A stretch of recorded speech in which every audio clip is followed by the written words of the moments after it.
Guys মাছ অনেকক্ষণ ধরে টোয়াইতেছি, মাছ পাইতেছি না। এখন মোবাইল পানির তলে ডুহাই দেখুন মাছ কোন দিয়ে আছে। মোবাইল পানির তলে ডুবাইতেছি, দেখি কে মাছ কোনো আছে।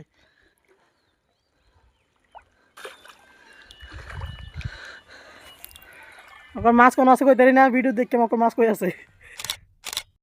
গাইস আজকের দিনটা আমার জন্য একটু স্পেশাল, কারণ অনেক দিন পর আমার বোন শ্বশুরবাড়ি থেকে আজ আমাদের বাড়িতে আস। সকাল থেকে একটা অন্যরকম ভালো লাগা কাজ শুরু করলো। ভাবলাম বোন আসবে, সবকিছু যেন একদম পরিপাটি থাকে, তাই দিনটা শুরু করলাম ঘর ঝাড়ু দেওয়া দিয়ে। এক এক করে আমি নিজে পুরো ঘর পরিষ্কার করলাম, সাজালাম নিজের মতো করে, কারণ বোন আসলে যেন মনে হয় এই বাড়িটা এখনো তার নিজেরই আছে। তারপর এখানে আমার কিছু ব্যাগ আছে, এগুলো আমি আম্মুর সাথে মিলে ব্যাগগুলো থামিয়ে নিলাম, এরপরে অন্য কিছু কাম করব।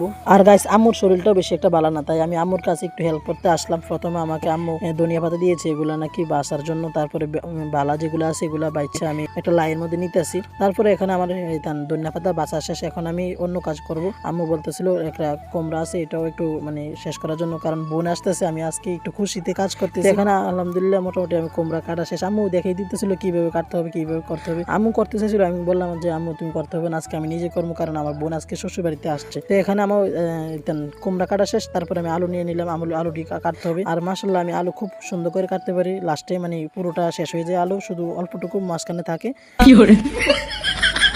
তো এখানে আমার আলু কাটা শেষ, এখন আমি অন্য কাজে যাব।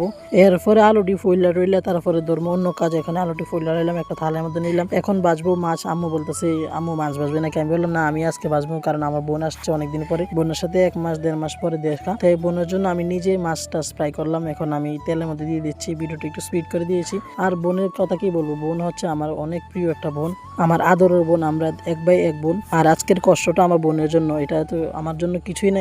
এতটুকু কষ্ট আমি আমার বোনের জন্য করতেই পারি। আমার বোন আমার জন্য অনেক কিছু করেছে। একটা সময় ছিল আমরা 2 ভাই বোন একসাথে কত দুষ্টুমি করতাম, একসাথে খেলা ঝগড়া, আবার কিছুক্ষণ পরে ঠিক হয়ে যাওয়া। সব স্মৃতিগুলো আজ হঠাৎ করে মনে পড়লো।